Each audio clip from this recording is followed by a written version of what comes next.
En el nombre del Padre, y del Hijo, y del Espíritu Santo. Amén. Amén. Hermanos queridos, el primer libro de la Biblia es el Génesis. El segundo libro de la Biblia es el Éxodo. Y estos dos libros nos ofrecen grandes enseñanzas sobre lo que significa una vida según el querer de Dios.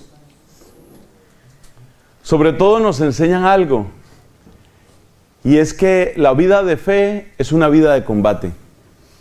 Ese nombre que se le da a este retiro, hombres de valor, no es un adorno. Ya dijimos, valor porque valemos, y valor porque queremos ser valientes. ¿Amén? Amén.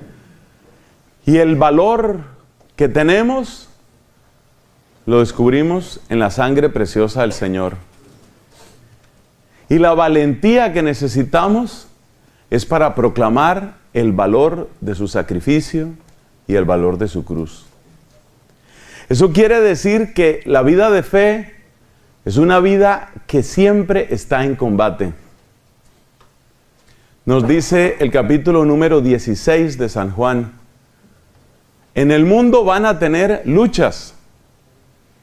Búscalo al final del capítulo 16 de San Juan si quieres, ahora o después.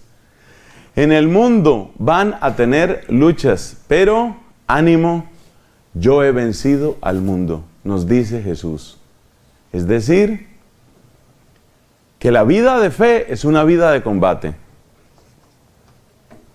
Y cuando usted está en un combate, usted necesita saber con qué cuenta usted, pero también necesita saber cómo es el adversario, el enemigo. Usted tiene que saber a qué se está enfrentando. Y es aquí donde los dos primeros libros de la Biblia nos dan enseñanzas claves. El adversario aparece en las primeras páginas de la Biblia con la imagen de una serpiente que seduce, que es astuta y que logra su objetivo. Eso está en el capítulo 3 del libro del Génesis. Ahí aparece cómo es el adversario, con esa imagen de la serpiente.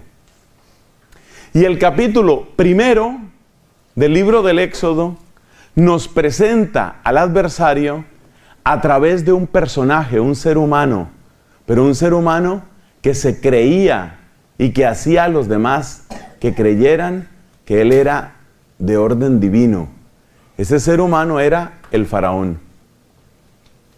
Entonces el libro del Génesis, a través de la serpiente, y el libro del Éxodo, a través del faraón, nos enseñan cosas muy importantes sobre cómo es el adversario, sobre cómo es el enemigo. Y esto es muy, pero muy importante para nosotros, porque conocer al adversario es conocer en qué combate estamos. Usted tiene que saber a qué se está enfrentando. La advertencia no se la hago yo. Este no es un invento mío. La advertencia viene de Jesús. En el mundo ustedes van a tener lucha. Pero el mismo Jesús que nos envía al combate, nos envía para que seamos victoriosos. Por eso dice, ustedes van a tener luchas, pero tengan ánimo. Yo he vencido al mundo. Aprendamos entonces, aprendamos de lo que nos enseña la Biblia, aprendamos cómo es este combate, aprendamos cómo es este adversario. En nuestra charla anterior les comentaba cuál es la estrategia del faraón. El faraón recibió a los hebreos cuando ellos estaban en situación de necesidad. Y dijimos que uno por necesidad o por curiosidad, uno llega a los pies del faraón. Esa necesidad puede ser económica, esa necesidad puede ser emocional, puede ser afectiva, puede ser espiritual, puede ser psicológica. Pero uno llega por necesidad. Y el faraón rápidamente lo adopta. Venga, yo lo quiero para mí. Y el faraón rápidamente dice, quédate conmigo para siempre. para siempre. El faraón no quiere perder a sus esclavos. Entonces ya hemos hablado un poco del faraón. Es necesario que en esta charla hablemos un poco de la serpiente y las estrategias de la serpiente. Porque cuando uno empieza a conocer las estrategias de la serpiente, cuando uno levanta las estrategias de la serpiente en alto, entonces sucede lo que nos dice el libro de los Números. Me parece que es en el capítulo 24. Allá se va a encontrar usted que hubo una época en que los hebreos empezaron a hablar contra Dios y contra Moisés, y entonces las serpientes cada vez los mordían más. Dios les quería dar una enseñanza a través de ese ataque múltiple de serpientes. Y el pueblo clamó a Moisés y le dijo: nos estamos acabando por estas serpientes. Y Moisés le preguntó al Señor qué tenía que hacer. Y Dios le dijo a Moisés: mira, levanta una serpiente, haz una serpiente de bronce y levántala en un estandarte. Y el que sea picado por serpiente, que mire ese estandarte de bronce, esa serpiente levantada, y quedará curado. Y así sucedió. ¿Qué nos enseña ese pasaje de la serpiente de bronce en el libro de los Números? Nos enseña que la serpiente, la del Génesis, la que representa al enemigo malo, al demonio, al pecado, esa serpiente siempre ataca escondiéndose. Pero en cuanto tú la muestras, en cuanto tú le obligas a mostrarse, cuando ya tiene que mostrar su juego, ya la serpiente no logra hacernos daño. Esa es una gran lección. La serpiente, cuando la sacas, cuando la muestras, ya no sabe, ya no puede hacer daño, ya se le acaba su capacidad de hacer daño. ¿Por qué? Porque ya ha perdido su principal arma, que era esconderse. Por eso tenemos que aprovechar el libro del Génesis. El libro del Génesis nos presenta las estrategias de la serpiente. Y a través de la predicación, este servidor o cualquier otro que en el nombre de Cristo quiera y pueda predicar sobre esto, que Dios nos ayude. Lo que estoy haciendo yo es lo mismo que hizo Moisés. Sacar la serpiente, mírela, mire las estrategias de la serpiente. Cuando usted mira las estrategias de la serpiente, cuando usted conoce las estrategias de la serpiente, ya la serpiente pierde su herramienta, su arma principal, que era atacar desde su escondite. La serpiente por eso se mueve sigilosamente. Creo que todos hemos visto esos programas de ciencia donde se muestra cómo la serpiente se mueve. A mí me fascina ver las maravillas de la naturaleza, y la serpiente se mueve y no se siente ningún sonido. A través de su fascinante modo de atacar, la serpiente gana a su presa. Bueno, entonces, ¿qué podemos aprender? El título de esta predicación es La gran mentira y la gran verdad. La gran mentira y la gran verdad. Recuerde, Éxodo capítulo 1 nos muestra el estilo del faraón. Génesis capítulo 3 nos muestra el estilo de la serpiente. Y tanto la serpiente de Génesis 3 como el faraón de Éxodo 1 nos están mostrando cómo es el adversario. Usted no puede ser tonto. Si la palabra de Dios le está mostrando cómo obra el adversario, usted no puede ser tonto. Usted no puede dejarse morder de la serpiente. Usted no puede dejarse gobernar por el faraón si usted de veras ya conoce las estrategias del adversario. Pero vamos con la serpiente. En Génesis capítulo 3 encontramos el diálogo entre una mujer llamada Eva y la serpiente. La serpiente abre el diálogo con esta frase: ¿es verdad que Dios les ha prohibido comer de todos los árboles del jardín? Recuerde usted que según el relato bíblico, hay una pareja, Adán y Eva. Esa pareja está en un jardín hermoso Y Dios les ha dicho, ustedes pueden comer de todo lo que hay en este jardín, menos de un árbol, el árbol del conocimiento del bien y del mal. Ahora observa la frase que dice la serpiente. ¿Es verdad que Dios les prohibió comer de todos los árboles? ¿Qué fue lo que había dicho Dios? No coman de un árbol. ¿Y qué dice la serpiente? Dios les prohibió comer de todos los árboles. Ahí empezamos a notar algo. Se trata de una mentira. Dios no ha dicho que les queda prohibido comer de todos los árboles. Dijo, no coman de uno.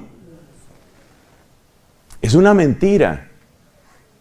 Pero si lo miramos mejor, no es solamente una mentira, es mucho más que una mentira.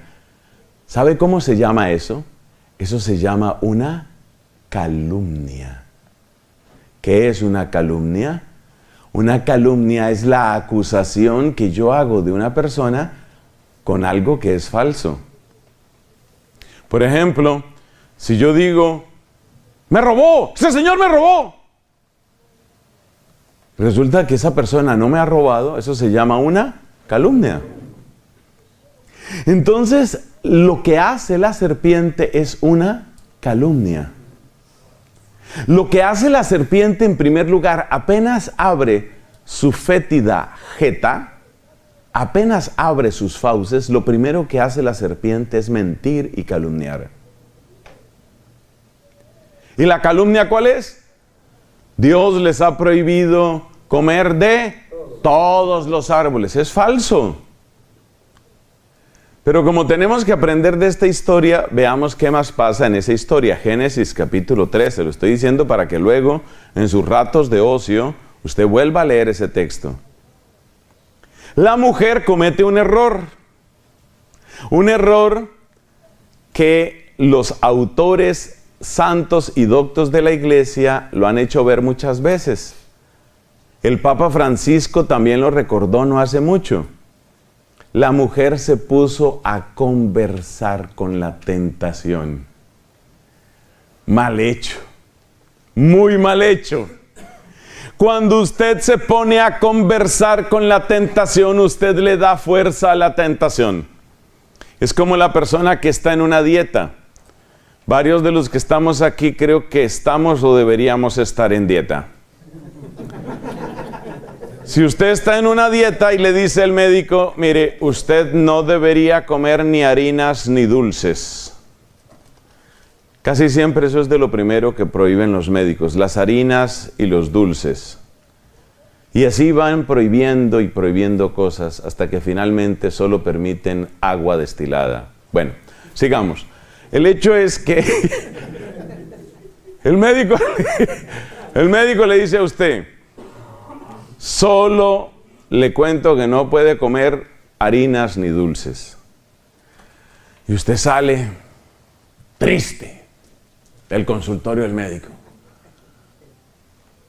A unos 20 metros hay una panadería. Y esa panadería ofrece unos deliciosos bizcochos con una crema deliciosa, una cerecita, un recubierto de chocolate. Entonces usted pasa por el frente de la panadería, acaban de hornear. ¡Ay, ese aroma delicioso! Pero usted se acuerda de lo que le dijo el médico. Entonces usted sigue caminando derecho. Usted sigue, ni siquiera voltea a mirar allá. Pero cuando ya va desapareciendo el aroma de ese pan, usted dice, ¿sí sería ese el bizcocho que estaba en rebaja esta semana? Y se devuelve a mirarlo otra vez. Lo mira. Y entonces sucede un fenómeno muy extraño. En un momento dado, el bizcocho también lo mira a usted. Llega el momento que el bizcocho, sí, usted lo mira y el bizcocho lo mira. Y después, ¿qué? Le habla, ¿no? Le habla. ¿Y qué le habla el bizcocho? Le dice, cómeme. El bizcocho le dice, soy tuyo.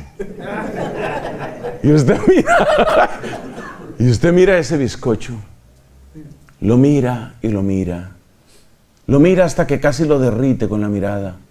Y dice, no, el médico me dijo que no debo comer más harinas ni dulces. Y sale de la panadería lentamente. Pero dice, bueno, pero por lo menos le puedo tomar una foto. Entonces se devuelve, saca una foto. Camina otra vez afuera, mira la foto y dice, pero ¿por qué no un pequeño video? Entonces se devuelve y hace un pequeño video mirando por todos los ángulos. ¿En qué creen ustedes que va a parar esa historia? Díganme, ¿en dónde va a terminar esa historia? El tipo, claro, termina finalmente cayendo. ¿Por qué? Porque se puso a discutir con la tentación. Nos dijo claramente el Papa Francisco hace unas cuantas semanas. Con la discusión, ¿cómo es? Con la discusión no se tienta, no es la frase, sino con la tentación no se discute. Con la tentación no se discute. Con la tentación no se conversa. Hay una razón teológica para no discutir con la tentación. Detrás de la tentación está el enemigo. El enemigo, pues ustedes saben que es un ángel caído. El demonio es un ángel caído. El ángel, los ángeles, hablando en términos de la creación de Dios, son seres muchísimo, pero muchísimo más inteligentes que nosotros. Entonces, en una discusión con la tentación, siempre va a ganar la tentación. Es como si usted se pone a discutir política con el mejor experto en política del mundo, o se pone a discutir de matemáticas con el mejor matemático del planeta Tierra. No hay ninguna posibilidad de que usted gane esa discusión. Cuando usted se pone a discutir con la tentación, usted ya empezó a perder. Lamentablemente, Eva se puso a discutir con el tentador. El tentador empezó calumniando a Dios. ¿Cuál fue la calumnia? Ustedes no pueden comer de ninguno de los árboles del jardín, cosa que era falsa. Y entonces la mujer se pone a discutir. No, nosotros sí podemos comer de todos los árboles, sino que Dios nos dijo que no deberíamos comer del árbol de la ciencia, del bien y del mal, porque si comíamos de ese árbol nos íbamos a morir. Y entonces la serpiente sigue en su ataque. Ya logró lo que quería. ¿Qué era lo que quería? Quería enredarte, quería atraparte. Así como ese bizcocho en la vitrina de la panadería. Me voy, pero me regreso. Pero trato de irme, pero me regreso. Eso es lo que quiere la tentación, atraparnos así. La serpiente sigue la conversación y le dice, no es cierto que ustedes vayan a morir, no es cierto. Lo que pasa es que Dios sabe muy bien que el día que ustedes coman de ese árbol, ustedes van a ser como dioses, conocedores del bien y del mal. Todo esto está en el texto que ya les dije, Génesis capítulo 3. Dios sabe perfectamente que cuando ustedes coman de ese árbol, ustedes van a ser como dioses. Ser como dioses. Ahí el enemigo ha inoculado, ha inyectado en nuestras venas, ha inyectado en el centro de nuestro corazón una semilla de soberbia. Ser como Dios. No me tengo que someter a nadie. Y como yo soy el que conoce el bien y el mal, yo decido qué es bueno y qué es malo. Yo lo decido. Eso se llama soberbia. No voy a tener nadie por encima. Yo decidiré qué es bueno y qué es malo. Eso es lo propio de la soberbia. El lema que tiene el demonio es, yo no serviré. No serviré. Es decir, el lema de Satanás es, yo no tengo ningún señor. Por supuesto que eso es mentira, porque Filipenses capítulo 2 dice que ante el nombre de Jesús toda rodilla se dobla en el cielo, en la tierra y en el abismo. Y si usted conoce lo que es un exorcismo es la expulsión de la influencia o infestación de Satanás en el cuerpo de una persona o en algunas circunstancias en lugares específicos. Y el demonio nunca sale de buena gana, pero sale, porque sale por el nombre poderoso de Jesucristo. ¿Amén? Amén. ¿Eso qué quiere decir? Que es mentira eso de que él no tenga Señor. Claro que al demonio le toca someterse. Hará sonar sus dientes, echará espuma, protestará, pero obedece. Le toca obedecer. O sea que lo que el demonio dice que no tiene Señor es un engaño, es una mentira. En realidad sí le toca obedecer. Entonces, ¿qué es lo que ha hecho el demonio hasta ahora? Démonos cuenta cuáles son las estrategias básicas. La estrategia primera es una calumnia, la estrategia segunda es soberbia. Sigue diciendo el texto bíblico, vio la mujer que el fruto era deseable para comer, apetecible para alcanzar sabiduría, extendió la mano y comió de él y le dio a su esposo. O sea, cayó. Bueno, entonces nos damos cuenta que los dos ingredientes básicos de la acción de la serpiente son la calumnia y la soberbia. Calumnia y soberbia. ¿Cuál es el papel de la calumnia? Esta es la parte más importante de esta charla. Acuérdese que esta charla se llama La Gran Mentira y la Gran Verdad. No aparece en el programa original, es un tema sorpresa. Los organizadores me permitieron que le pusiera yo el título y después de orar y reflexionar, pues he puesto ese título que va de acuerdo con nuestro retiro. La Gran Mentira y la Gran Verdad. Entonces fíjate lo que sucede. Ponle cuidado a lo que sucede. ¿En qué consiste la gran calumnia? ¿En qué consiste la calumnia del enemigo? ¿En qué consiste?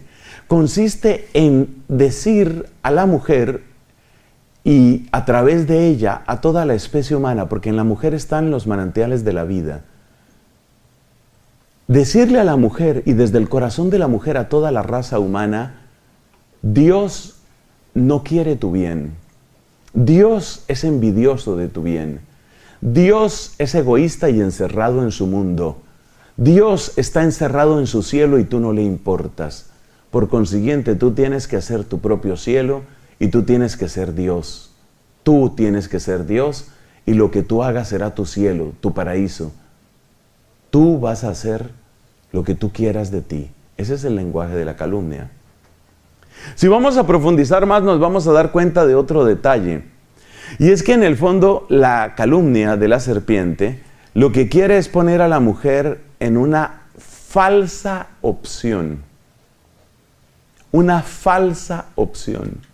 La falsa opción a la que la serpiente quiere llevar a la mujer, y repito, a través del corazón de la mujer, a toda la raza humana, la grande y falsa opción a la que quiere llevarnos la serpiente es: tienes que escoger, dice la serpiente, tienes que escoger, o vas a ser obediente o vas a ser feliz. Esa es la falsa opción. Si usted me logra, en el nombre de Jesús, que sea piadoso con nosotros, que me dé las palabras apropiadas y que a ti te dé el corazón que necesitas y los oídos que necesitas, si logramos entender esto, hermanos, hemos entendido esta enseñanza. Por eso es muy importante que usted ayude a su compañero. Sabemos que esta hora es difícil. Ayude a su compañero, ayúdelo así discretamente. Discretamente, por ejemplo, puede servir esta zona que se llama el parietal, la sien, un golpe seco. Y de esa manera usted le ayuda, pero es un acto de caridad, ¿sí? No es un acto, es un acto de caridad, ¿sí? Hay otros métodos, ¿no? Por ejemplo, hay unos cabellos corticos aquí hacia el final de la nuca. Sí, usted, sí, pero seco. La persona despierta de esa manera. Entonces, esta es la parte central. ¿La parte central cuál es? La parte central es que el demonio te quiere llevar a una falsa opción. El demonio te quiere llevar a una falsa opción. Y la falsa opción es, se supone que tengo que escoger entre ser... ¿Cuál fue la primera palabra? Obediente. Obediente, bendito sea Dios, hay un justo en Israel. Entre ser obediente y ser feliz. Entonces, esa frase, apréndasela. Apréndasela usted. ¡Ey! Apréndase. Eso usted, sí. No la pierda, no pierda esa frase. La falsa opción es, tengo que escoger entre ser obediente y ser feliz.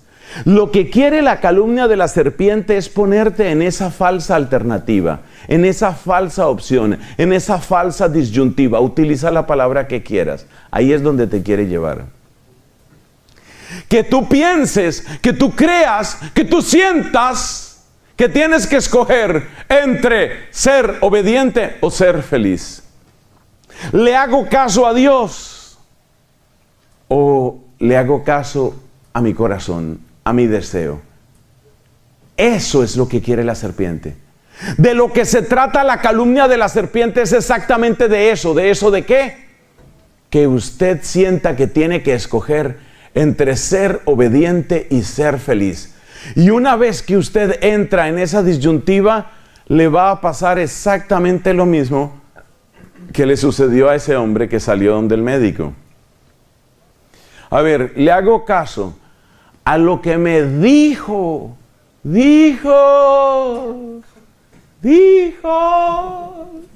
en un pasado lejano, hace como media hora. Le hago caso a lo que dijo hace tiempo el médico, o le hago caso a lo que me dice este bizcocho con esa cereza, con ese chocolate, con esa crema. El médico dijo, en cambio el bizcocho dice. ¿Y qué es lo que dice? Cómeme. Cómeme, no lo pienses más, cómeme. Tú sabes que vas a caer, tú sabes que vas a caer. Cómeme. Primer mordisco por aquí. El bizcocho me está hablando. Cómeme. Entonces, cuando yo empiezo a sentir dos voces, eso se llama una alternativa, una disyuntiva.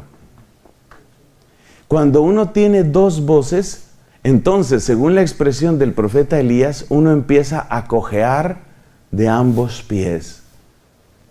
Como ese personaje que todos conocimos en televisión, ese personaje que era el Chavo del Ocho y que decía, sí lo hago, sí lo hago. Entonces uno empieza a cojear de ambos pies. ¿Por qué? Porque he caído en la falsa opción. Y el que cayó en la falsa opción ya está muy cerca de caer en el desastre. Como ese hombre que todavía no se ha comido el bizcocho, pero ya se devolvió a verlo 3 veces. Ya le tomó una foto, ya le hizo un video, le escribió una poesía. Oh bizcocho, salud de mi hambre y hambre de mi gozo. Entonces empezó a escribirle poesías al bizcocho. Claro, eso acabará mal. Entonces el demonio sabe que una vez que usted llegue a la falsa opción, la falsa alternativa, la falsa disyuntiva, ya usted va a caer tarde o temprano, tarde o temprano. Esa es la estrategia del enemigo. Porque luego él le echa, ahí queda como una pequeña llamita de duda, y él le echa abundante gasolina para que eso prenda mucho más. Y esa gasolina es la soberbia. Veamos algunos ejemplos de cómo sucede esto en la vida real. Además del ejemplo de la panadería, que es también un ejemplo real. Pero veamos algunos ejemplos. Entonces pensemos en el caso de una muchacha. Es que es muy fácil entenderlo en el caso de las jovencitas. La jovencita, una jovencita que puede ser una hija tuya, una hermanita tuya, puede ser incluso una novia que tú tuviste. Esta jovencita, pues ella tenía buenos principios morales, la familia la había educado bien. Ella tenía una buena formación, era una chica con una buena formación. Y resulta que ella se fue a estudiar por allá a otra ciudad. Y entonces, bueno, pues como es normal, ella pues quiere tener amigos, quiere tener amigas, quiere un día formar un hogar, quiere tener un novio, pues como le gusta a las chicas. Ella quiere que le digan cosas bonitas, que le inviten a salir, quiere ser importante para alguien. Eso es normal, eso está en la naturaleza humana, es perfectamente natural. Y ella tiene buenas intenciones y ella tiene una muy buena formación, pero ¿qué le pasa a esta chica? Pues le pasa que como ella tiene todas esas intenciones, entonces se encuentra con un muchacho que parece que le ofrece como eso, ser su novio. Y entonces este muchacho tiene un problema, y es que es un muchacho un poco deforme. ¿Deforme por qué? Porque no tiene 2 brazos, sino como 8 brazos, ¿sí?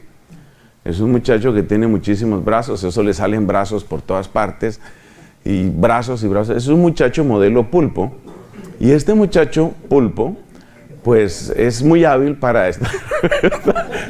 Este muchacho pulpo, pues es hábil, ¿cierto? Por un lado, con una mano saluda, pero con la otra mano está por aquí tocando, por la otra mano toca y toca y toca. Es uno de esos muchachos que es bastante tocador, un muchacho que vive así al toque. Entonces, este muchacho pulpo se llama, muchacho pulpo. Quizás algunos de esos pulpos están haciendo retiro aquí. Es posible. Es posible, esas cosas pasan. Usted cuéntele los brazos ahí a su vecino a ver cuántos. Porque hay casos en que le resulta... Oye, y varios levantan los brazos como diciendo, soy inocente. Entonces, esta muchacha tiene sus principios y a ella no le gusta que la estén manoseando, ella no le gusta que la estén tocando.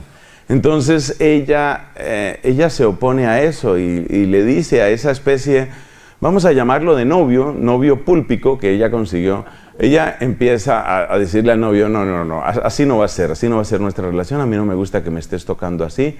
Entonces él le dice, no, pero eso no tiene nada de malo, todas las parejas lo hacen. Ella se sostiene firme en su posición y ella dice, no, pero de todas maneras yo no fui educada así, a mí no me gusta esto, yo no quiero que me toques más. Entonces el muchacho le echa una maldición a ella. ¿Cuál es la maldición? La maldición es, si usted sigue con esa mojigatería y si usted sigue con esas ideas de pureza que le metieron quién sabe dónde, usted... Y le abre los ojos así como un par de huevos fritos. Usted sepa y entienda, se quedará sola. Esa es la maldición que le echa. Sola. Sola, siempre será sola. Morirá sola y la enterrarán en el Sahara. Sola. Entonces esta muchacha, ¿qué siente? La muchacha siente que, por una parte, está ser obediente a Dios, ¿cierto? Mi cuerpo es templo del Espíritu Santo. Mi mamá siempre me enseñó que yo tenía que hacerme respetar. El cura de mi parroquia me dio muy buenos consejos. Eso está por una parte, pero por otra parte está el miedo de ese par de huevos fritos, es decir, los ojos de ese novio que era como un pulpo, que le dijo, te vas a quedar sola, siempre sola, para siempre sola. Entonces ella entra en la alternativa. ¿Cuál es la alternativa? ¿Ahora qué hago? ¿Soy obediente a Dios? Pero entonces dice ese hombre que me voy a quedar sola, para siempre sola. O me dejo de esas tonterías y hago lo que hacen todas. Se acuestan con todos los novios, si tienen que abortar, abortan, para eso existe la pastilla del día después, ¿ve? Entonces, después de que ella admite esa alternativa entre voy a ser obediente o voy a ser feliz, le pasa exactamente lo mismo en la panadería. O sea que, tarde o temprano, esa mujer termina cayendo. Y de hecho, ese muchacho le echó esa especie de maldición. Es una maldición entre comillas, porque no es propiamente una maldición. Pero le echó esa maldición, ¿para qué? ¿En qué sentido? Para lograr dominarla a ella, para que ella caiga. Porque luego otro hombre le repite lo mismo hasta que ella llega a la conclusión. Si yo me pongo con tantas purezas, no voy a llegar a ninguna parte. Bueno, ese es un ejemplo. Otro ejemplo es la persona que quiere buscar un trabajo y en el trabajo pues todos hacen trampa.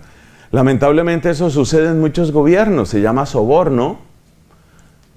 Se llama soborno, la persona se deja sobornar y las personas viven de eso. En estos momentos, por ejemplo, en mi país, Colombia, tenemos un problema gravísimo de corrupción porque casi cualquier tipo de contrato con el Estado supone un soborno. Entonces yo te voy a dar ese contrato, claro, yo te voy a dar ese contrato, pero me tienes que dar tanto a mí. Eso se llama soborno.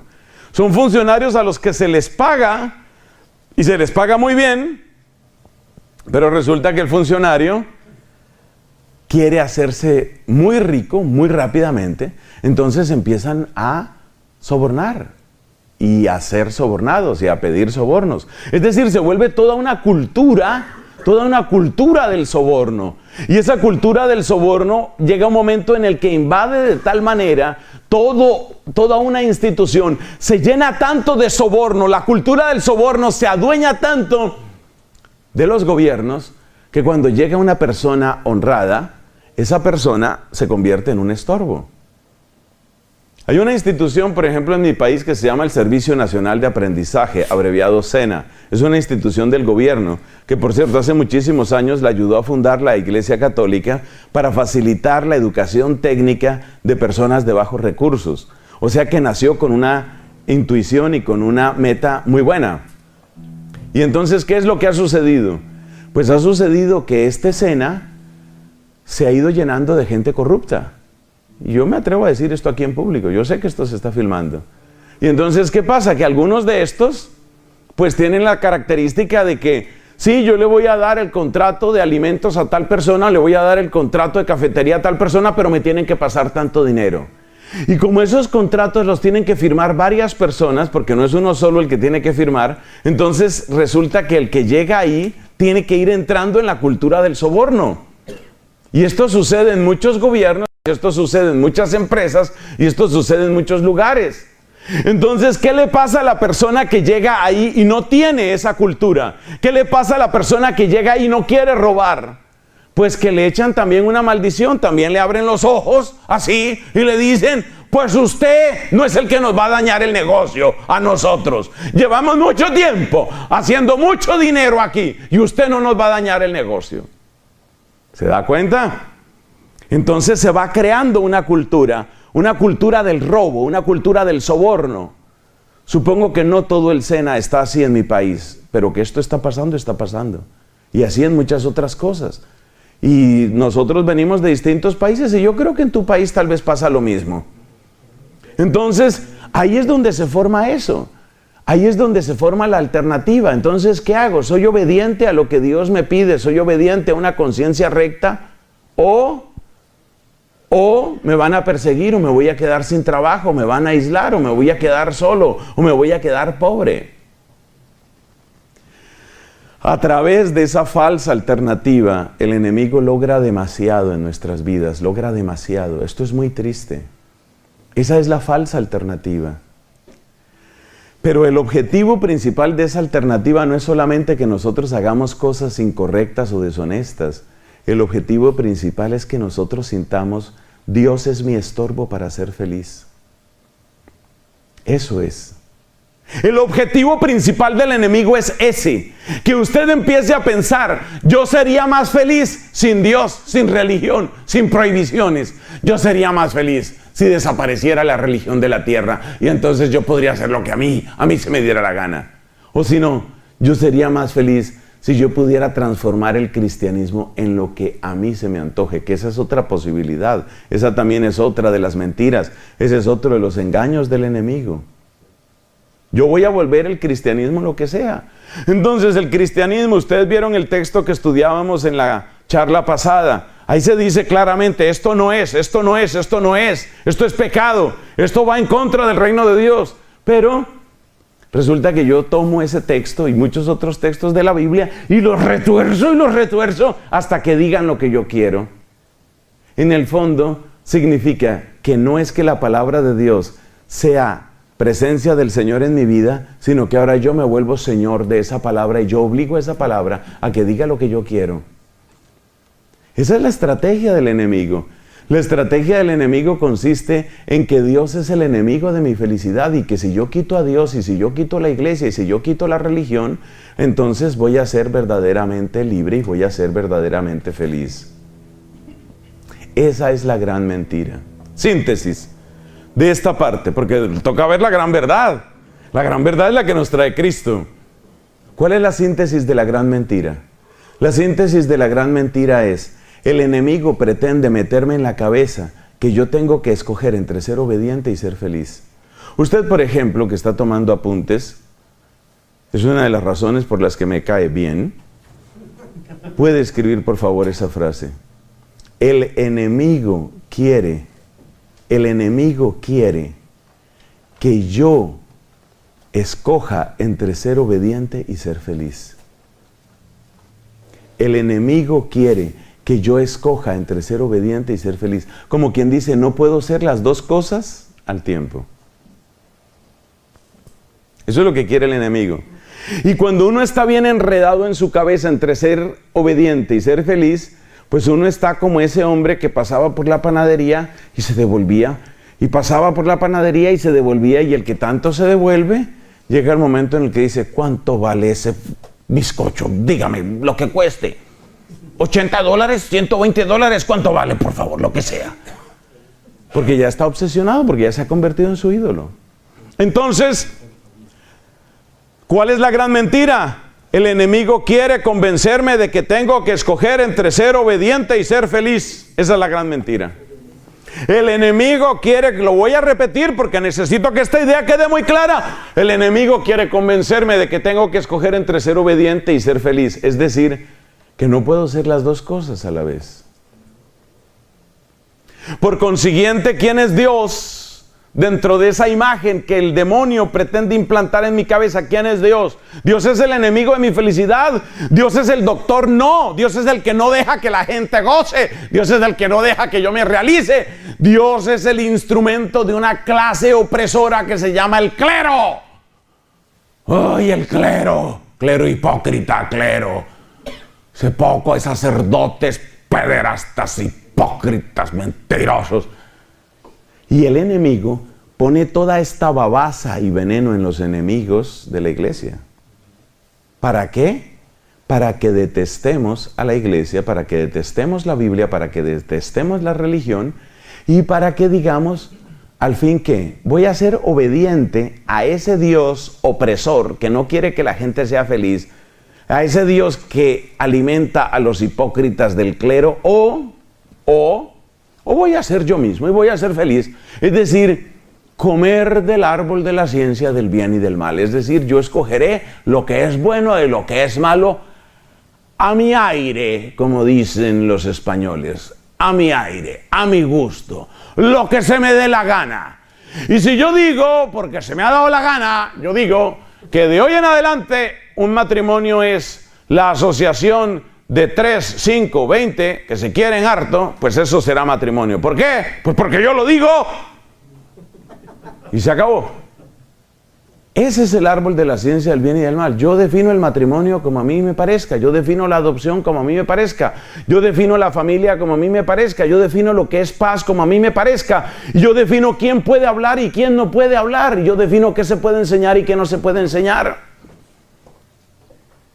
Esa es la estrategia del enemigo, esa es la estrategia del demonio.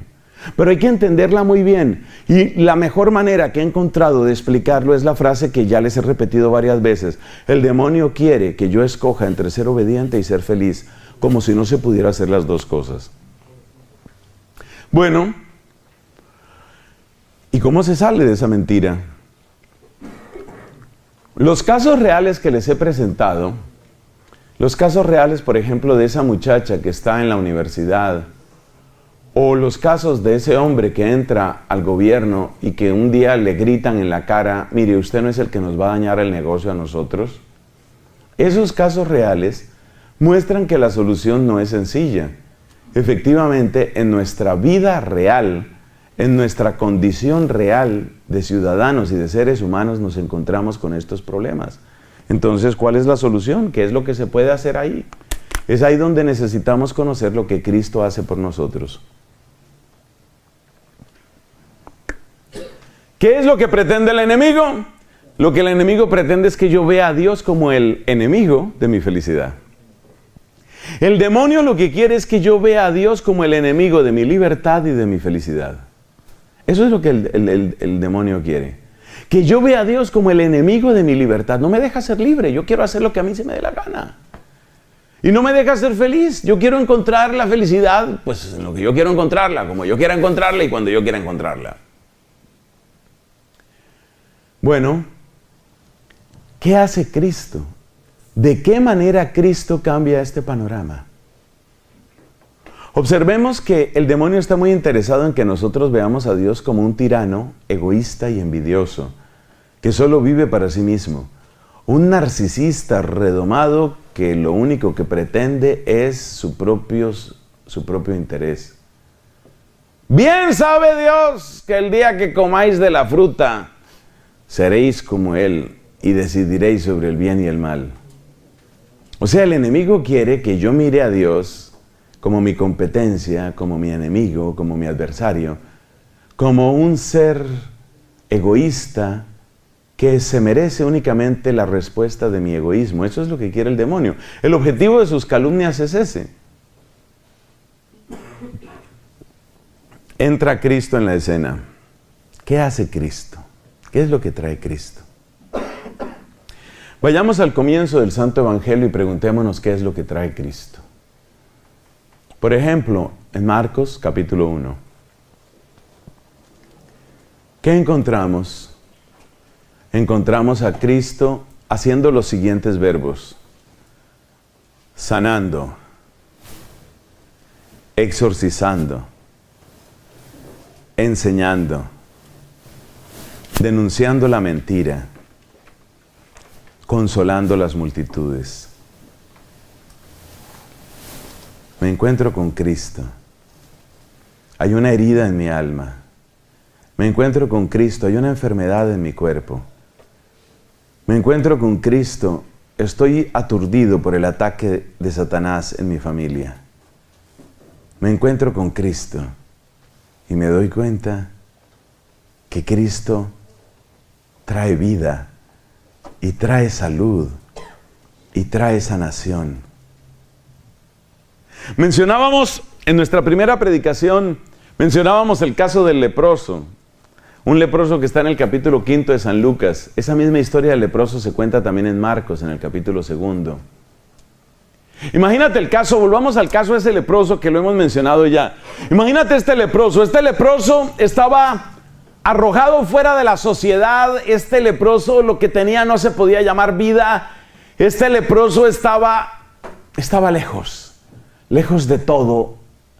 No tenía vida, lo que tenía era una prolongada tortura, una prolongada y absurda agonía. Se encuentra con Cristo y le dice a Cristo: si quieres puedes limpiarme. Y Cristo le da esa cercanía, esa solidaridad, ese amor. Cristo toca al leproso, el leproso se cura. La curación del leproso significa: puedo volver a abrazar a mis hijos, puedo volver a mi casa. Eso es lo que significa la curación del leproso. Es decir, he recibido vida nueva gracias a este Señor, gracias a Jesús. Entonces, y esto es lo más importante, todas las calumnias del demonio se derrumban frente a Cristo. Porque todo lo que el demonio me había dicho sobre que Dios es un egoísta, sobre que Dios es un narcisista, sobre que Dios es un hipócrita, sobre que Dios es un envidioso, todo desaparece apenas aparece Cristo. La sanación que trae Cristo, la misericordia que trae Cristo, el poder que trae Cristo, desarma esa mentira. Pero hay algo más maravilloso aún. Este Cristo que llega, este Cristo que sana, no solamente sana mi cuerpo, no solamente sana las heridas de mi alma, sino que añade estas palabras que aparecen en varios lugares de la Escritura, como en el capítulo 5 de San Juan y en otros. No peques más. No sea que te suceda algo peor. El mismo Cristo que me sana es el mismo Cristo que me dice: no peques. Como me sana, trae felicidad a mi corazón, trae alegría, trae una sonrisa que yo no la tenía. Él me la ha dado. Y el mismo Cristo que me da esa felicidad me dice, no peques. Es decir, me enseña a ¿hacer qué? ¿Hacer qué? Ya casi lo va a decir. Obediente. Es decir, Cristo desarma la gran mentira porque muestra que la verdadera felicidad está en la obediencia. Es decir, que aquello que me ha mandado el médico lo ha mandado para mi bien. Que aquello que ha mandado Dios lo ha mandado para mi bien. A través de su misericordia, a través del poder que hay en sus manos, a través de la luz que hay en sus ojos, a través de la sabiduría que hay en su boca. Cristo lo que está haciendo es desarmando la gran mentira y me está mostrando que la única felicidad verdadera, estable y posible está en la obediencia a Dios. O sea que la gran mentira es el demonio tratando de ponerte a escoger. Bueno, ¿qué? ¿Vas a tratar de ser obediente a ese Dios que se desentendió de ti, que te arrojó a este mundo, ya que tú eres fruto del azar, fruto de la nada? ¿De verdad vas a obedecer a ese Dios que ni siquiera piensa en ti, que ni siquiera se sabe si existe? O vas a ser más bien feliz. Date gusto, comamos y bebamos, que mañana moriremos. No dejemos pasar ninguna flor delante de nosotros. Es decir, aprovechemos cuanto placer se aparezca. Ese es el lema del demonio. Porque una vez que una persona empieza a escoger entre ser obediente o ser feliz, termina escogiendo lo que considera que es felicidad, y ahí es donde uno se sumerge en el pecado, y ahí es donde uno se esclaviza. Pero ¿qué es lo que nos muestra Jesucristo? Que la verdadera felicidad está unida a la verdadera obediencia. Entonces, ¿cuál es la gran verdad? Porque la gran mentira ya sabemos. ¿Cuál es la gran mentira? La gran mentira es: el demonio quiere que yo escoja entre ser obediente y ser feliz. Y entonces la gran verdad, ¿cuál es? Que la genuina, la auténtica felicidad está unida a la verdadera obediencia. Esa es la gran verdad. ¿Y quién me mostró eso? Cristo. Porque el mismo que me cura, el mismo que me sana, el mismo que me levanta, el mismo que me consuela, el mismo que repara mi vida destrozada, es el mismo que luego me dice, con un rostro sereno, pero con una voz muy firme: no peques más, no peques más, no sea que te suceda algo peor. Entonces Cristo, con sus palabras, con sus manos poderosas, con sus milagros asombrosos, con sus exorcismos, me está mostrando que la gran mentira es solo eso, es solo un engaño. Pero ¿no será que quiere algo de mí? Todo el mundo quiere algo, todo el mundo necesita algo, todo el mundo tiene su precio. ¿No será que quiere algo de mí? Tal vez Él está planeando ser el rey. Después de que saque a los romanos, Él está planeando ser el rey. Y en el fondo lo que Él quiere es eso. Él está preparando su gran golpe político y va a ser el rey. Eso es lo que Él quiere, y por eso se está rodeando de seguidores. Ese es su gran propósito. Su propósito es un propósito político. Tal vez algunos estaban pensando eso. Pero yo sigo con esta. Esta se llama la cruz. Cuando llega a la cruz, Juan capítulo 13, habiendo amado a los suyos que estaban en el mundo, los amó hasta el extremo. ¿Por qué? ¿Por qué la cruz? ¿Por qué la cruz bendita es tan importante? Porque en esa cruz se demostró que el único propósito de todo el amor de Cristo era darle la gloria a Dios Padre y buscar nuestra salvación. Dicho de otra manera, no tiene otra agenda.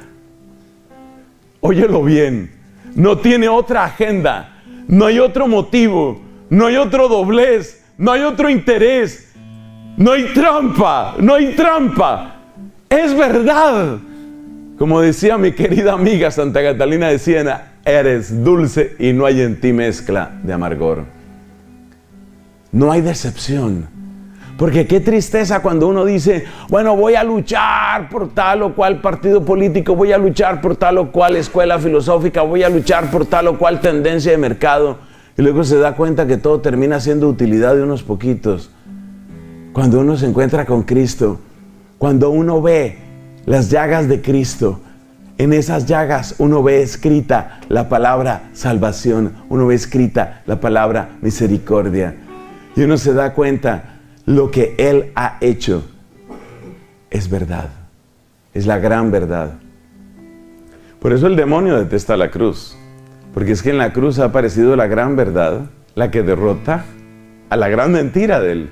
La gran mentira de Él, ¿cuál es? La gran mentira de Él es que tienes que escoger entre ser obediente o ser feliz. Y la gran verdad, ¿cuál es? Que la verdadera felicidad está en la obediencia. La obediencia pasa por estos momentos espantosos. La obediencia pasa por estos momentos, y el que sea discípulo de Cristo también tendrá que pasar por momentos difíciles. Pero la historia no termina ahí. La historia no termina en el sepulcro. La historia llega a la gloria de la Pascua. De manera que la verdadera obediencia, aunque pase por la noche de la cruz, llega a la mañana de la Pascua. Y esa mañana de la Pascua me está demostrando que lo que el demonio me estaba ofreciendo era un engaño, era una mentira. Y derrotada la mentira del demonio, yo me quedo con las llagas de Cristo. Yo me quedo con la sangre de Cristo. Yo me quedo con el amor de Cristo. Yo me quedo con Él, porque en Él he descubierto que la verdadera felicidad está unida a la verdadera obediencia.